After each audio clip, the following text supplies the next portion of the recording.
안녕하세요 여러분, 상승미소입니다. 오늘 할 내용은요, 브렉시트 얘기 좀 해드리겠습니다. 많은 분들이 이제 브렉시트가 다가오고 최근에 브렉시트 그 합의안이 영국 의회에서 부결됐잖아요. 그것과 관련해서 메일을 많이 주셨습니다. 그래서 아예 브렉시트의 처음과 끝, 심지어 역사 이야기까지 좀 해드리겠습니다. 오늘은 한편으로 그 어떤 신문이나 잡지에서 브렉시트를 한다 그러면 여러분들 충분히 아는 체 하실 수 있도록 내용 준비했습니다. 자, 그럼 여행 떠나겠습니다. 먼저 브렉시트를 알려면 EU에 대해서 알아야죠. EU는 사실 이렇게 생각하시면 간단하겠습니다. 유럽은요, 전쟁의 역사입니다. 원래 16세기 스페인이 패권을 놓친 이후에 영국, 프랑스, 그 다음에 19세기, 18세기 후반에는 독일이 나타났었죠. 그래서 영국, 프랑스, 독일 이 3개국이 지난 300년 정도의 전쟁의 역사를 유럽이 지나왔습니다. 심지어 가장 최근에 일어났던 전쟁은 독일이 일으킨 거죠. 1, 2차 세계대전. 그로 인해서 프랑스, 영국은 기축통화의 지위를 잃었고 패권까지 미국에 넘겨주게 됐죠. 그래서 2차 세계대전이 끝난 이후 프랑스의 드골 대통령은 더 이상 유럽에서 전쟁이 일어나면 안 되겠다 생각해서 결국 유럽을 하나로 묶게 되면 전쟁을 하지 않을 수도 있다는 생각을 합니다. 그게 EU, 그 다음에 현재의 유로화까지 이어져 있습니다. 그래서 상당히 먼 미래, 먼 과거의 역사인데 이건 일단 넘어가고 최근의 일부터 말씀드리겠습니다. 결국 EU는요, 91년 12월 11일 네덜란드 그 유명한 마스트리히트라는 협약에 의해서 당시에는 EC였죠. 유럽 공동체였는데요. EC의 12개국이 정상회담을 타결하면서 EU로 발전하게 됩니다. 그래서 지금 현재도 EU의 깃발이 별 12개지 않습니까? 지금은 28개국이 돼 있으면서도 그냥 12개국의 상징성이 있기 때문에 깃발을 바꾸지 않았습니다. 그렇다고 거기에 자세하게 28개 별을 찍을 수는 없잖아요. 그래서 12개로 이어져 있습니다. 그리고 93년 마스트리히트 조약 이후에 93년 11월 1일부터 이 EU 협약이 공식적으로 출범을 했고요. 현재는 28개국이 되어 있습니다. 핵심 여기 전체 이 붉은색이 원래 처음 시작했던 거고요. 나머지 국가들은 결국 이 색깔로 이은 것이 EU 공동체입니다. 이들 나라들은요, 한마디로 우리가 서울 시민이 경기도 가서 장사를 하든 버스 타고 다니든 아무 제약이 없지 않습니까? 서울에서 직장생활을 하다 경기도로 옮겨서 직장을 경기도에 있는 본사로 옮겨서 국민연금을 따로 낸다 하더라도 국민연금 다시 받잖아요. 그대로 한국 정부로 받잖아요. 그런 EU는 그런 것까지 포괄적입니다. 그래서 상당히 넓은 의미의 한 국가가 되어 있습니다. 그렇다면 EU를 이렇게 유럽연합이라고 하죠. 유럽연합을 이끌어가는 세 개의 기둥이 있는데요. 첫 번째 기둥이 과거 EC에서 태동된 경제공동체입니다. 즉 세금을 걷어서 쓰는 예산 쓰는 것을 제외한 모든 것은 하나의 국가처럼 이루어집니다. 그래서 뭐 관세동맹, 관세 없이 그냥 수출 수입 무역 통관 없이 그냥 우리가 옆 동네 가듯이 똑같습니다. 그 다음에 웬만한 정책들, 농업, 어업, 그 다음에 이제 유로화를 쓰는 통화조약, 그 다음에 교육 문화 정책까지 거의 한 국가처럼 움직입니다. 그리고 두 번째는 외교 안보입니다. 나토라는 연방, 그 미국이 주도하는 그 유럽의 군대가 있는데요. 그걸 기반으로 해서 전쟁이 일어나거나 외국 군대를 파견할 때는 유럽연합군이 갑니다. 물론 각 국가별로 소규모 군대는 있지만 그건 경찰의 역할이고 핵심 우리가 생각하는 우리 국방부 군대는 유럽연합 그 군대로 하나로 그 사령관에 의해서 움직인 제도죠. 그 다음에 세 번째는 치안, 마약, 무기법, 조직범죄 이런 것까지 공동의 수사 형태로 이루어집니다. 그래서 결국은 거소 이전의 자유, 가서 직업을 만드는 자유, 심지어는 뭐 이민 가는 것도 크게 이 EU 안에서 문제될 게 없습니다. 한마디로 무관세 교육이고 자유시장이고 그냥 우리가 경기도 시민이 경기도민이 서울시에서 사는 게 아무 문제가 없는 것처럼 유럽연합은 그렇게 살고 있습니다. 왜? 그렇게 해야 독일과 프랑스, 영국 서로 싸우지 않고 전쟁 없이 살자. 더 이상 전쟁에서 다 잃었지 않느냐 미국한테. 이제는 전쟁하지 말자. 그래서 결국은 재정통합까지 가서 최종적인 목적은 이 사람들의 꿈은 하나의 국가입니다. 하나의 국가. 마치 대한민국 하나처럼 국가를 이루고자 하는 꿈이 있는데 거기까지 가기는 쉽지는 않겠죠. 그래서 이렇게 현재 완전한 결합체가 유럽연합, EU입니다. 그러면 EU를 왜 출범시켰느냐. 영국, 프랑스, 독일 이 세 나라가 결국은 합의했기 때문에 이 EU가 출범한 거거든요. 그래서 이 EU 출범의 목적을 크게 세 가지로 나누는데요. 첫 번째는 앞에서 말씀드렸듯이 전쟁이 없는 유럽은 만들자. 전쟁하지 말고 더 이상 싸우지 말고 우리 같이 잘 살자. 경제적 번영 공동체를 만들자. 이런 목적이었습니다. 앞에서 말씀드렸듯이 스페인이 뒤에서 설명드리겠지만 무적함대를 끌고 가서 영국의 싸움을 걸었다가 망한 이후에 유럽의 헤게모니는 영국, 프랑스, 독일 3개국의 싸움이었어요. 물론 중간에 네덜란드가 있었지만 네덜란드는 잠깐 반짝했다 사라졌고요. 군사적으로는 감히 이 세 나라에 대응할 수가 없었죠. 그런데 가장 늦게 원래 독일, 게르만족도 별 볼 일이 없는 민족이었어요. 전부 흩어져 살던 나라였는데 그 유명한 비스마르크 기억하시죠? 세계사 배우신 분들.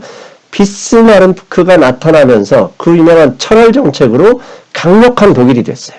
그러면서 1차 세계대전, 2차 세계대전에 독일의 중심이 있는 거죠.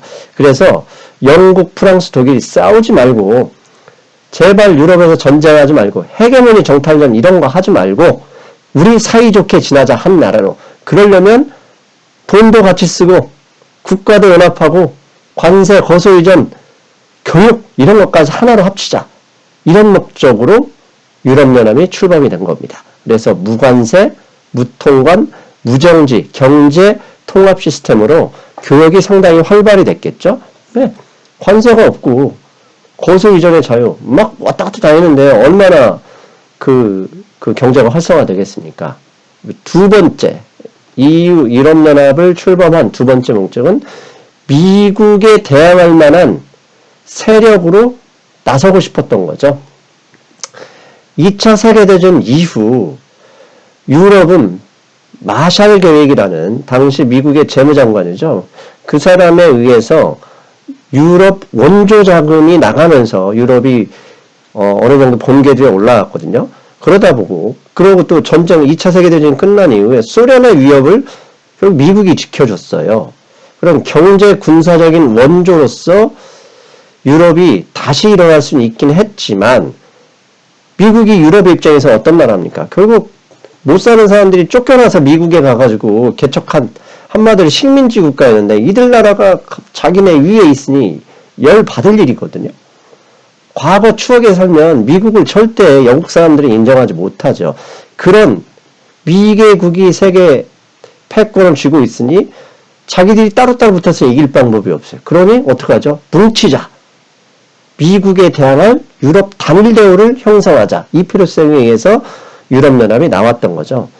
그러다 보니까 두 번째로 나중에 유로하고 나왔지만 유로화도 결국은 영국이 유로화로 갔어야 되는데 가지 못하면서 당시 소로스에 의해서 영국 통화가 공격당하고 그다음에 영국이 알량한 자존심 때문에 유로화를 포기했군요.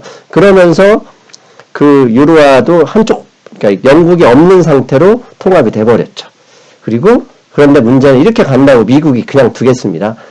절대 두지 못하죠. 그래서 지난번 트럼프 대통령 영국 가서 니들 브렉시트 하나면 엿될 거야 하면서 막 협박하고 이러잖아요. 다자간의 협상 자체를 인정하지 않으려고 노력하고요. 이런 상황 때문에 이제 유럽연합이 있었고요. 세 번째, 앞에서 잠깐 언급했죠. 아예 유럽연합이 돈도 하나로 같이 써버리면 달러화에 대항할 수 있는 기축통화가 될 수 있다. 이렇게 꿈을 꿨어요. 그래서 최종적으로는 통합 이후에 재정까지 통합하면 진짜 한 국가가 되지 않습니까? 신용도만 빌려주는 게 아니라 소득까지 나눠 쓰고 세금까지 나눠 써버리면 정말 미국에 대항할 수 있는 강력한 국가가 되고 한 국가가 돼서 전쟁할 수는 없잖아요. 그래서 영원히 유럽에 평화가 올 수 있다. 이런 최종 목적이 있었던 거죠. 그러나 앞에서 말씀드렸던 대로 첫 번째 단추였던 유로화에서 영국이 탈락하면서 이게 삐걱거렸고요. 두 번째는 최근에 영국이 자신들의 경쟁력 상실을 이게 다 유럽연합 때문이다 라면서 핑계, 변명이 되면서 두 번째로 지금 삐끄덕대고 있습니다. 그리고 그들이 꿈꾸는 재정통합은 불가능하죠. 왜? 아니 강남 성구에서 남는 돈을 같은 대한민국 서울 시민은 도봉구와 금천구에서 쓰다고 해도 난리인 판에 민족이 다르고 국가가 다른 민족에 자신들의 세금을 쓴다고 하면 독일 시민, 독일 국민, 네덜란드 국민들이 가만히 있겠습니까? PII에서 돼지들이라고 욕하고 있는 판에 절대 불가능하죠. 아무튼 현재는 그런 상황입니다. 자, EU 출범이 이런 목적이었는데 그렇다면 영국은 왜 뜬금없이 3년 전에 국민투표를 통해서 브렉시트, 즉 브리티시, 영국, 대영제국이라고 하죠. 영국에서 EU를 엑시트한다. 그래서 브렉시트란 단어를 만들면서 EU를 탈퇴하려는 이유가 있습니다. 물론 정치적인 의도는 분명합니다. 자신들의 정권을 유지하기 위해서 국민투표를 함부로 했다가 완전히 진짜 세계적인 바보짓이 돼 있는 상황인데 아무튼 그것은 뒤에 있는 거고요. 표면적인 영국의 EU 탈퇴 이유가 있습니다. 첫 번째, 가장 첫 번째는 역시 주머니에서 인심이 납니다. 곳간에서 인심이 나고요. 곳간에서 여유가 납니다. 즉 유럽연합 출범 이후 영국 경제의 경쟁력은 지속적으로 하락하고 있습니다. 지속적인 무역 적자 확대, 그 다음에 제조업이 사라지는 제조업 공동화 현상, 이러면서 감히 대영제국의 찌끄레기밖에 되지 않았던 독일, 평생의 숙적 프랑스에도 뒤지고 있는 이 경제 상황을 받아들일 수가 없습니다. 대영제국인데, 더 유나이티드 킹덤인데. 그런데 이 모든 것을 자기 자신에서 이유를 찾은 게 아니라 유럽연합 때문에 찾아버린 거죠. 유럽연합 이렇게 같이 통합을 했더니 저 못 사는 폴란드, 루마니아 이런 데 있지 않습니까? 그 동구권. 그 못 사는 애들이 영국에 와서 좋은 일자리 다 차지한다. 이런 말도 안 되는, 물론 일부 사실이 있죠. 근데 왜 말도 안 되냐? 트럼프 대통령도 그런 얘기를 했잖아요. 미국 제조업 경쟁력, 자본의 이익 때문에 일자리가 사라진 거지 멕시코가 무슨 잘못이 있습니까? 미국 자본이 단가를 낮추기 위해서 공장을 멕시코로 이전하면서 멕시코에서 더 많은 이익을 착취하기 위해서 간 거지 그 멕시코 사람들이 미국 일자리 사라지게 한 건 아니거든요. 마찬가지죠. 그 다음에 두 번째 이후 노동자의 즉 경제적 수준이 많이 하락했습니다. 즉 쉽게 얘기하면 폴란드에서 청소부가 영국에 와서 놀러 왔다 보니까 여행을 잠깐 왔다 보니까 패키지 여행 왔어요. 싸구려. 한국 패키지 좀 싸구려. 런던에 여행 왔더니 청소부의 임금이 지들보다 3-4배 높은 거예요. 야, 이거 내가 여기서 하면 되겠네. 왜? 이유는 거소이전의 자유, 직업선택의 자유가 있어요. 그냥 놀러 왔다 거기에 앉아서 청소 개업하면 되는 거예요. 내가 경기도에서, 서울시민이 경기도에서 개업한다고 시비 걸 사람 없지 않습니까? 이런 나라예요. 그러면 그 단가 싼 사람들이 영국에 와서 개업을 하는데 단가도 높은데 아시죠? 더 부지런해요. 그러면 어떻게 됐습니까? 영국에서 편하게 일하던 사람들이 일자리가 날아간 거예요. 그러다 보니 실질 임금이 떨어진 거죠. 즉 동유럽의 EU 가입으로 인해서 저임금 노동자가 영국으로 유입됐고 이름으로써 영국 노동자의 실질금리가 하락했던 거죠. 그래서 지난번 브렉시트 하자 대부분 찬성했던 게 미국의 러스트벨트 노동자와 같은 블루칼라, 교육 적게 받은 블루칼라입니다. 그리고 영국은 아시죠? 영국이 민주화된 사회 같지만 철저하게 계급사회입니다. 있죠. 퍼거슨 경우 귀족 자기를 여왕이 주고 귀족 가문이 아니어서는 완전히 하대입니다. 하대. 한국이 오히려 그런 신분에 있어서는 훨씬 민주화된 사회입니다. 즉 그런 저계층의 밑에 있는 사람들이 일자리가 많이 사라지고 있으니까 열받을 만하죠. 그 다음에 세 번째, 문제는 항상 정치인이 있죠. 정치인들은 프레임을 잘 만들죠. 교묘하게 자신들이 실책, 정치를 잘못해서 경제가 어려워진 것조차도 교묘한 핑계대기, 변명거리를 만듭니다. 앞에서 언급했던 대로 트럼프 대통령이 경제가 어려워진 것을 중국과 멕시코, 카나다의 일자리라고 얘기를 하지만 그건 아니잖아요. 자본이 더 많은 이익을 얻기 위해서 지들이 스스로 단가 싼 곳으로 이전했고 정치인들이 정치를 잘 못했기 때문에 그런 거잖아요. 그럼에도 불구하고 프레임을 만들었어. 프레임, EU 탈퇴해야 우리가 잘 산다. 대영 제국의 과거의 영광을 되찾자. 이런 정치적 선전구에 국민들이 당한 거예요. 한마디로 이탈리아의 최근 오성운동 마찬가지죠. 왜? 쥐들이 빚을 너무 많이 써서 빚을 갚아야 되는데 나 빚 갚기 싫어. 이 모든 게 유로존 때문이야. 독일 때문이야. 나 찍어주면 유로존 탈퇴할게 이래놓고 정권 잡고 탈퇴 안 하잖아요. 남은 나라거든요. 왜? 쥐들도부터 사라지겠는데 감히 하겠습니까? 말도 안 되는 얘기죠. 이런 이유 때문에 영국은 EU를 탈퇴하려고 합니다. 자, 그렇다면 이게 사실인지 이제부터 팩트를 찾아서 여행해 보겠습니다. 먼저 트레이드 밸런스입니다. with the European Union, 즉 영국이 영국 내 다른 국가들과 트레이드 밸런스입니다. 무역 수지입니다. 무역 수지. 즉 무역으로 돈을 벌고 있느냐 돈을 쓰고 있느냐를 나타나는 건데요. 이 그림은 1999년부터 지난 2018년까지 그림입니다. 자, 보시면 아시겠지만 무역 적자가 99년부터 끊임없이 늘고 있죠.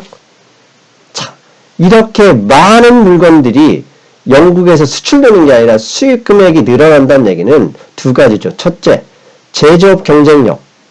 영국 산업 경쟁력이 영내, 유럽연합의 다른 나라들보다 상당히 뒤지고 있다. 이걸 의미하고요.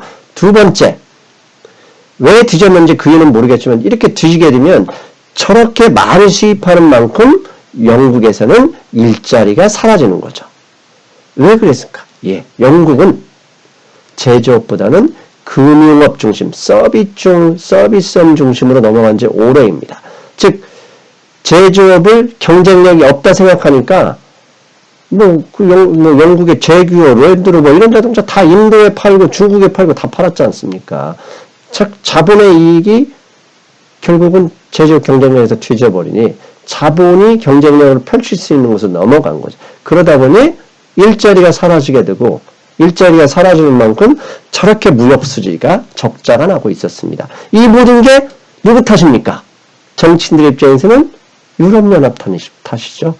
근데 유럽연합 때문에 저렇게 됐겠습니까? 그러면 다른 나라들은요? 유럽연합 때문에 다 망했나요? 아니죠. 유럽연합 때문에 성공한 나라들도 많습니다.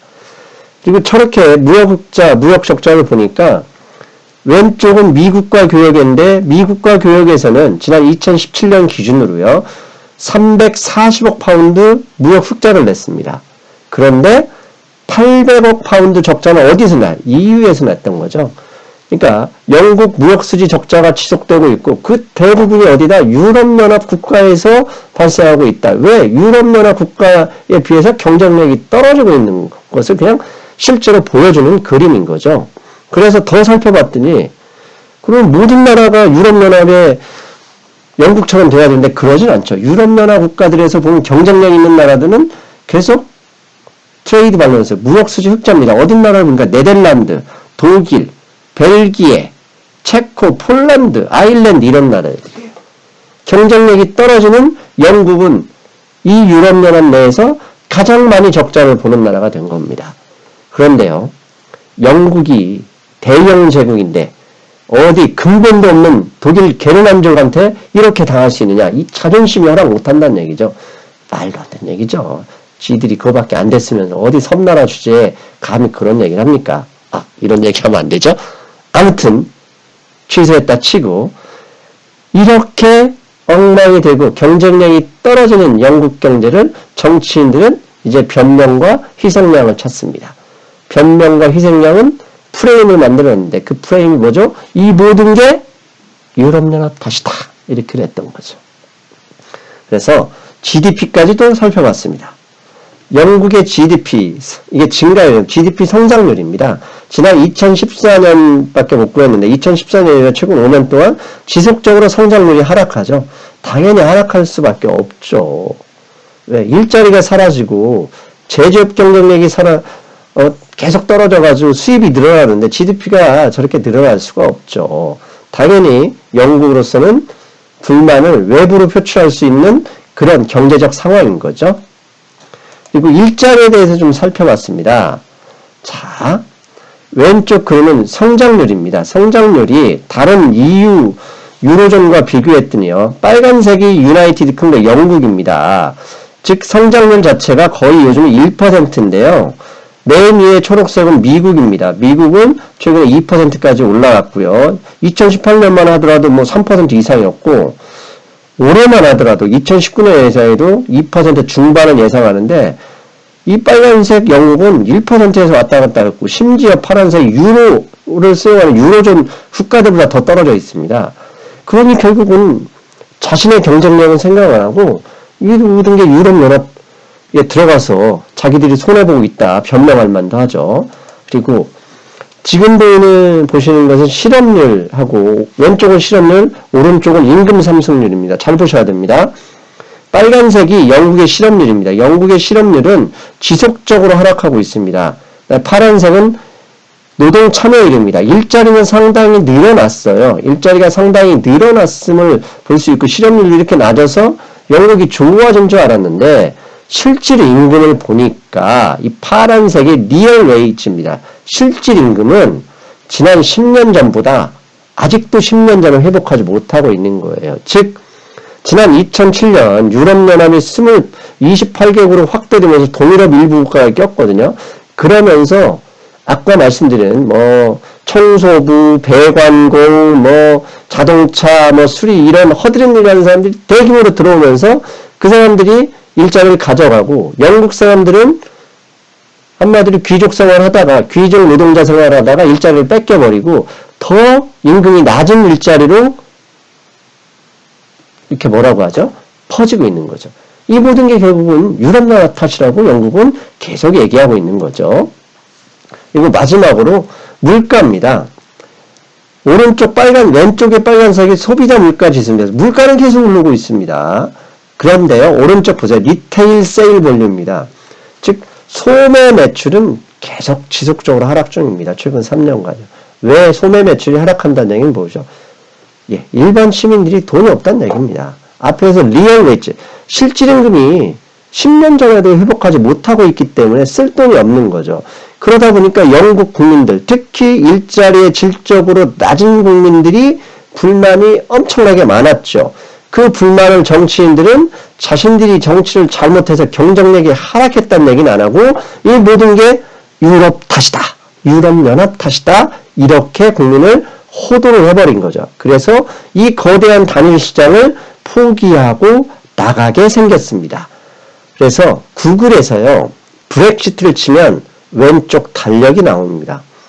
브렉시트 시한이 영국 시간으로 3월 29일 2달 좀 남았죠. 자정입니다. 한국 시간으로는 3월 30일 오전 8시라고 합니다. 그런데 그래 EU를 탈퇴해버리면 뭐가 문제인데 이제 이게 궁금하잖아요. 영국 정치인들이 거짓말을 하든 국민이 속았든 일단 탈퇴하기로 했어. 국민투표 했잖아. 탈퇴하면 무슨 일이 벌어지는데 왜 자꾸 신문에서 브렉시트 이런 얘기를 하는 거냐. 예, 잘 생각하셔야 됩니다. 제가 서울 시민인데 경기도가 서울시보다 훨씬 낭떠러지가 크잖아요. 경기도 지사가 열받아가지고 우리 대한민국 연방에서 탈퇴하려 해서 별도의 독립국이 돼버린 겁니다. 그러면 어떤 일이 벌어지죠?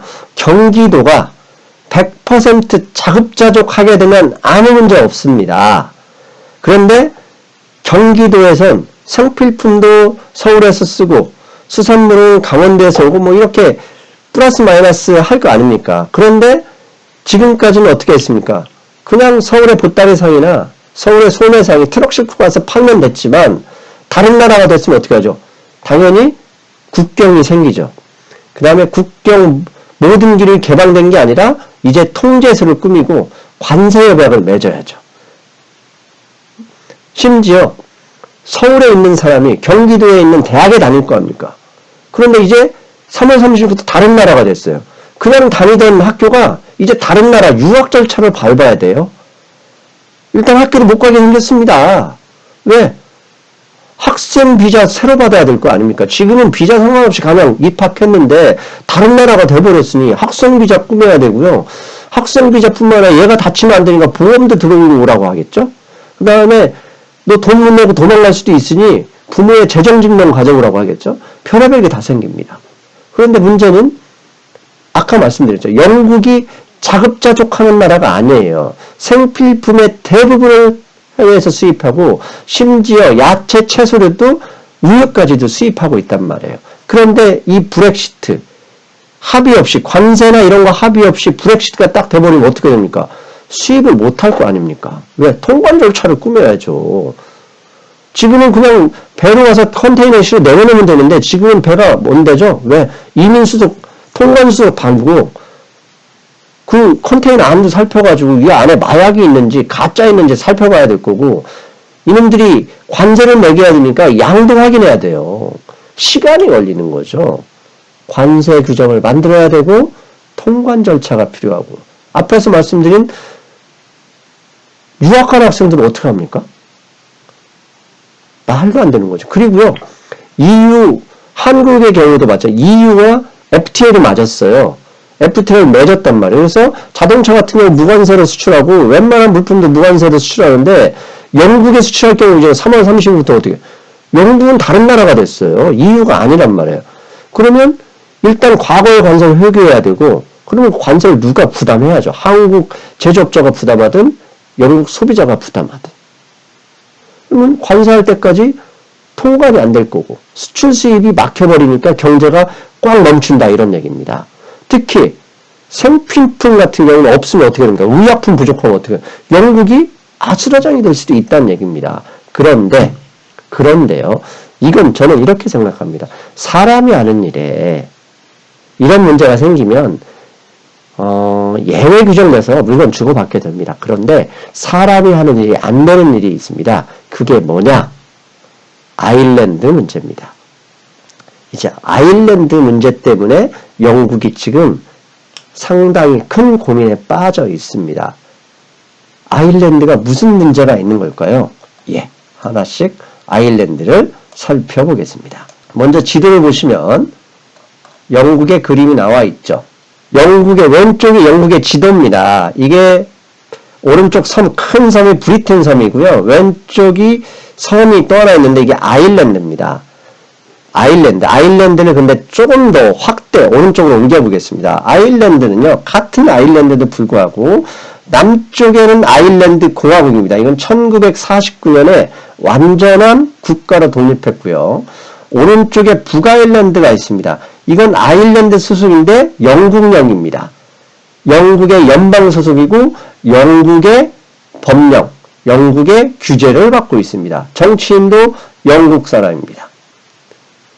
즉 아일랜드, 우리나라 남북한이 갈린 것처럼 이 아일랜드라는 섬이 남과 북으로 갈려져 있는데 남은 완전한 자주독립 국가인데 북아일랜드는 영국의 자치, 영국의 정치, 영국 속에 속해 있습니다. 그럼 다른 나라인 거죠. 그런데 다른 나라가 아닙니다. 98년 평화협정을 맺어서 정치나 이런 재정, 세금은 영국령이긴 하지만 서로 왕래가 자유로운 하나의 국가가 됐습니다. 과거에 최근에 테러 그러면 중동이었지 않습니까? 98년도 이 아일랜드 평화협정을 맺기 전까지는 테러 그러면 IRA라는 이 아일랜드 무장 봉기 조직이 어마어마한 테러를 했습니다. 영국 정말 많이 죽었습니다. 막 툭 하면 폭탄 터지고요. 그걸 98년에 평화협정을 하면서 한 나라로 이렇게 엮어놓은 겁니다. 그런데 이에 대해서 좀 더 설명을 해드려야 될 게 있습니다. 왜냐하면 역사를 좀 아셔야 됩니다. 이 역사의 중심에 헨리 8세가 있습니다. 헨리 8세는 1500년도에 영국의 왕입니다. 그런데 헨리 8세가 앞에 그 아버지가 죽고 형이 죽으면서 왕이 됐는데요. 당시 형의 와이프, 형수가 캐서린이었는데 이 캐서린이 누구냐? 스페인 아라곤 왕국의 공주였습니다. 즉 왕이 된 헨리 8세가 형수와 그냥 결혼을 해버린 겁니다. 나이도 많은 형수와 왜 결혼했냐면 당시의 유럽의 패권은 스페인이 가지고 있었습니다. 스페인의 아라곤 왕국이 그 당시에 합스부르크 왕국과 당시에 막 스페인은 근친상간하고 막 이러면서 왕국이 막 어마어마하게 넓어졌습니다. 심지어 스페인이 그래서 신성 로마 제국까지 다스렸단 말이에요. 그래서 그 스페인이 워낙 패권국이니까 형수 찝찝한데 스페인 왕의 딸이니까 지가 왕을 해먹기는 좋을 거 아닙니까? 왜 스페인이 강자인데 딸하고 결혼하면 왕을 좀 편하게 할 수 있을 것 같아서 그냥 결혼을 한 거예요.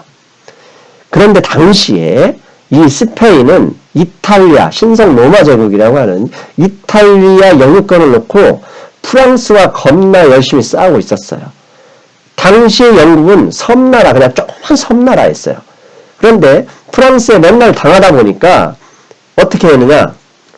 프랑스와 싸워야 되는데 이게 정상이잖아요. 왜 스페인과 프랑스가 싸우고 이 영국의 헨리 8세 왕은 스페인 왕의 딸하고 결혼해서 장인을 도와야 되는데 헨리 8세는 프랑스를 지원했어요. 왜? 모르겠습니다. 스페인이 이기는 걸 못 봤겠죠. 열 받아가지고 그때 장인을 배반하고 프랑스를 지원했습니다. 이때부터 스페인은 니네 영국놈들 두고 봐라. 언젠가는 너희들 내가 확 조져줄 거다. 이렇게 앙심을 품게 됐던 거죠. 그런데 문제는 여기서 끝나지 않았습니다. 이 아라곤 왕국의 딸인 캐서린과 형수와 결혼한 이 캐서린이 자식을 낳지 못했어요. 그래서 어떡합니까? 이혼을 하고 싶어요. 왜? 자식 낳아야 지 아들, 딸이 있기도 하고요. 또 젊은 여자하고 살고 싶었겠죠. 그런데 문제는 당시의 종교는 카톨릭 아닙니까? 카톨릭. 로마 교황청의 아래에 있는 카톨릭이었는데요. 카톨릭이 당시에 이혼을 허가하지 않았습니다. 근데 헨리 8세는 이혼을 해야 될 거 아닙니까? 그래서 어떡하죠? 당시에 유명한 크로멜이라는 제사장 대법관이라고 하나요? 대주교가 나타나서 우리 로마 카톨릭에서 떨어져 나와서 성공회를 만듭니다. 영국의 성공회, 그게 신교라고 하죠. 성공회가 됐는데 이 성공회는 로마 카톨릭의 거의 교리를 그대로 받고 오로지 이혼만 가능하게 하는 그것만 달랐던 거예요. 그런데 스페인의 페르난도 왕을 이어서 나온 게 펠리페 2세입니다. 펠리페 2세는요, 역사책을 보시면 나는 카톨릭의 왕이다. 나는 스페인의 왕이기도 하지만 카톨릭을 지키는 절대 왕이다. 이런 얘기를 했어요. 그런데 가뜩이나 공주의 딸을 내치고 지난번에는 프랑스를 지원했던 이 장인까지 배신했던 이 영국이 카톨릭도 배신하고 신교, 성공회를 만들어 너 두고 보자 이겁니다. 펠리페 2세는 기다리는 거죠. 넌 두고 보자. 그리고 나서 이혼을 성공회로 독립한 영국 왕 헨리 8세는 이제 이혼을 하고 누구하고 결혼했느냐? 앤블린, 아주 젊은 이쁜 여자인 앤블린과 재혼을 합니다. 그리고 앤블린도 나중엔 이혼당하고 처형을 당합니다. 왜? 헨리 8세는 무려 6명의 여자와 결혼을 하는데요. 그렇게 결혼하려고 로마 교황청을 등져가지고 이혼을 해서 엠블린과 결혼했는데 엠블린 자체도 처형을 해버리고 다른 여자와 결혼하는데 그 엠블린과 결혼하면서 낳았던 딸이 누구냐? 엘리자베스 1세입니다. 엘리자베스 1세.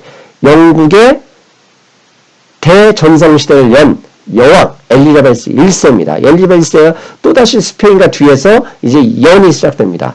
그리고 헨리 8세는 때마침 아일랜드, 앞에 아일랜드는 별도의 나라인데 점령을 해버립니다. 점령을 했으니 지들 그 땅을 지배하기 위해서 결국 공신들한테 땅을 줘서 보내야 될 거 아닙니까?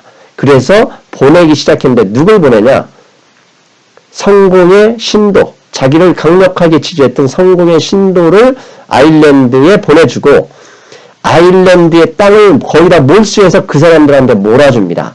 그런데 그 사람들이 주로 어디에 있었냐? 북아일랜드에 있었던 겁니다. 북아일랜드. 북아일랜드에 거주한 영국에서 파견 나온 이 사람들의 아일랜드의 모든 재산을 거의 다 갖고 당시에 아일랜드는 카톨릭이었어요.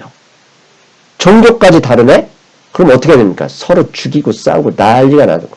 그래서 오랜 전쟁 끝에 1948년에 아일랜드가 독립했고 하지만 북아일랜드는 독립도 아니고 어정쩡한 상태에서 있다가 98년도에 왜? 북아일랜드에는 영국에서 온 사람들이 많으니 아일랜드와 한나라가 되긴 했지만 영국령으로 남아버린 거죠.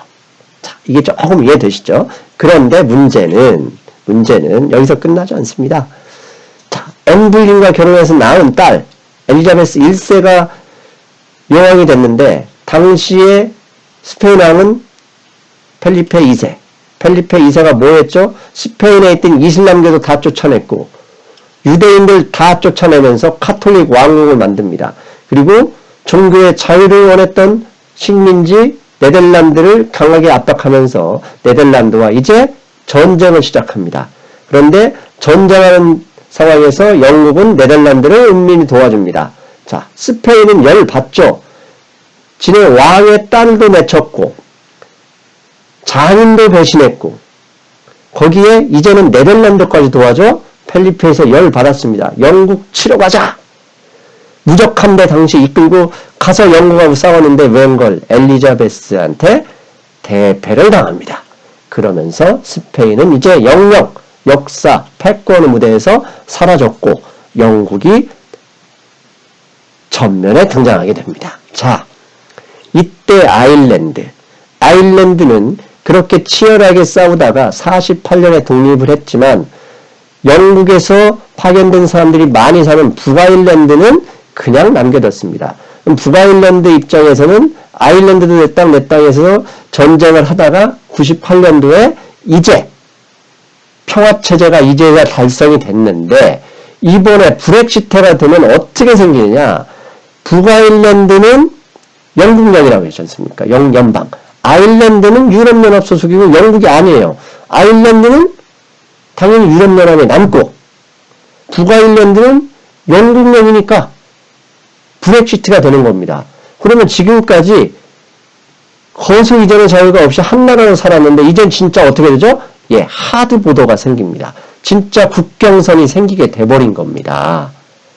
그래서 지금 현재 영국이 걱정하는 일이 벌어지고 있는 겁니다. 즉 브렉시트가 강행하게 되면 남북 아일랜드의 국경선이 생기게 되고 그러면 지난 20년간 평화체제에서 또다시 엄청난 테러가 다시 유지될 거 아니냐 이런 걱정이 되는 겁니다. 그래서 이걸 하드보더라고 하고 이것을 막아내기 위해서 영국 의회가 브렉시트 합의안에 백스톱 규정이라는 걸 넣어버렸어요. 백스톱이 뭐냐? 하드보더 직접 아일랜드와 북아일랜드의 국경이 생기면 과거처럼 또다시 전쟁, 테러가 날 수 있으니 브렉시트 이행 기간에도 1년간 유럽연합 관세 동맹이 남게 하자. 이것을 안전장치로 놔둔 게 백스톱 규정이었는데 지난주에 영국에서 브렉시트가 부결됐죠. 이 백스톱 규정을 부결시켜버린 겁니다.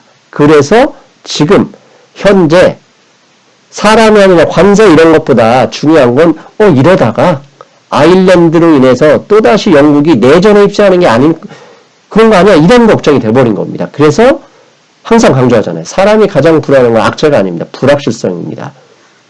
관세야 유행하면 되는 거지만 하드보도 생겨가지고 서로 전쟁하기 시작하면 이건 정치도 다르고 종교도 다르기 때문에 또다시 혼란에 휩쓸 수 있는 거예요.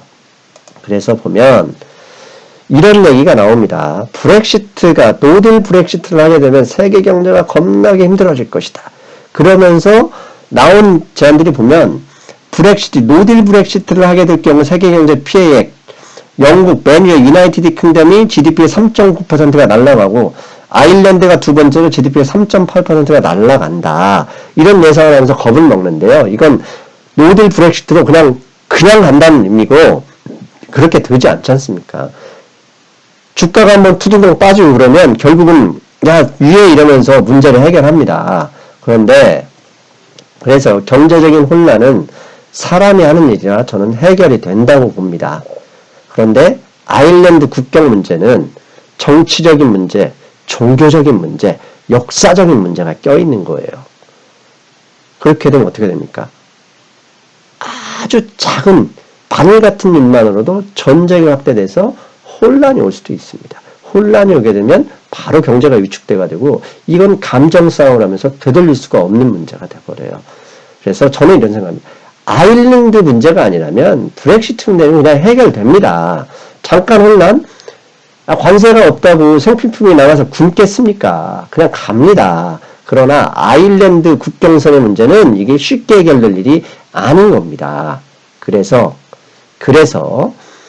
브렉시트에서 우리가 주의해야 될 점은 아일랜드와 북아일랜드의 이 하드보더 국경선 문제에 더욱더 주의를 기울여야 되고요. 관세나 이런 문제는 주가 한두 번의 출렁으로써 그냥 원상복귀 되기도 합니다. 왜? 관세라는 건 정치인의 선언만으로도 없애기도 많이 하거든요. 그래서 가장 쉬운 게 관세 정책입니다. 왜? 폐기하기도 쉽거든요. 그리고 마지막으로 그렇다면 여기서 우리가 생각해봐야 될 문제가 있습니다. 영국은 왜 EU에서도 경쟁력이 없는 그냥 조그만 섬나라로 그렇게 점점 국력이 쇠약해지고 있느냐. 그걸 우리가 생각해봐야 됩니다. EU 때문에 그런 건 변명이고요. 국가 경쟁력이 EU 때문에 사라진 건 아니잖아요. 그 이유는 저는 크게 두 가지로 봅니다. 첫째, 제조업 경쟁력 하락에 있습니다. 1차 산업혁명으로 세계 패권을 줬지만 당시 1차 산업혁명에 쓰였던 기술들이 아주 기술적 난이도가 높거나 기술 혁신이 뛰어난 제품이 아니었지 않습니까? 면직류, 증기기관 이런 것들은 순식간에 독일이나 미국에서 따라왔던 것들입니다. 그리고 그렇게 번 돈으로 자본이 축적됐으면 또다시 한 단계 나가서 기술 혁신으로 나갔어야 되는데 영국은 그러지 않았죠. 뭐 갔죠? 예. 금융업으로 갔습니다. 축적된 자본을 금융으로 이전했고 제조업 경쟁력이 없는 상황에서 금융업이 GDP를 많이 차지했죠. 그런데 제조업 경쟁력이 없으면 결국 패권을 이뤄왔던 것은 역사적 사실이었고요. 제조업 경쟁력이 있는 나라들이 강대국이 되고 있는 것은 이미 미국, 독일, 일본이 증명해주고 있지 않습니까? 그 다음에 최근 메이드 인 차이나 2025를 앞세우는 중국이 강력한 제조업 경쟁력으로 미국에 맞서고 있는 상황도 이와 비슷한 겁니다. 즉 제조업 경쟁력을 이름으로써 영국이 경쟁력이 상실한 거지 EU 통합 때문에 그런 것은 아니라고 말씀드릴 수 있습니다. 그리고 두 번째는 두 번의 세계대전입니다. 영국은 독일과 두 번의 세계대전을 하면서 많은 걸 잃었습니다. 당시 영국이 금본위 제도에 파운드화가 기축통화였고 그 파운드화의 가치를 지켜주기 위해서 금리를 함부로 내릴 수도 없었습니다. 그러다 보니까 영국 경제가 무척 힘들어졌죠. 그와 동일한 비슷한 실패를 했던 게 대공황 때 미국 연준이었고 더 이상 그 실수를 하지 않기 위해서 71년 닉슨은 금태환을 달러에서 완전히 배제시켜버렸던 거죠. 즉 군사력을 보존하기 위한 자본의 확대 재투자는 제조업 쪽으로 나갔어야 올바른 길이 되는 것이고 그 제조업 경쟁력이 있는 나라가 기축통화의 패권도 유지할 수 있었다. 쉽게 돈을 벌기 위해서 금융업이나 빌딩 임대업으로 나가게 되면 결국은 국가적 경쟁력을 잃는다. 그건 스페인, 네덜란드에서도 걸어왔던 길이었다. 이렇게 말씀드릴 수 있겠습니다. 자, 여러분 오늘 짧게 하려고 했지만 무려 45분 걸렸습니다. 어쩔 수 없습니다. 역사 얘기도 하느라고 모든 걸 처음부터 끝까지 알아야 앞으로 쓸데없는 거짓말이나 기레기들의 농간에 여러분들이 휘둘리지 않기 때문에 길게 했습니다. 여러분 궁금하신 게 있으면 댓글로 질문해 주시면 성의껏 제가 아는 만큼 열심히 답변하겠습니다. 여러분 오늘도 고맙습니다. 저는 다음 시간에 뵐게요. 여러분 안녕.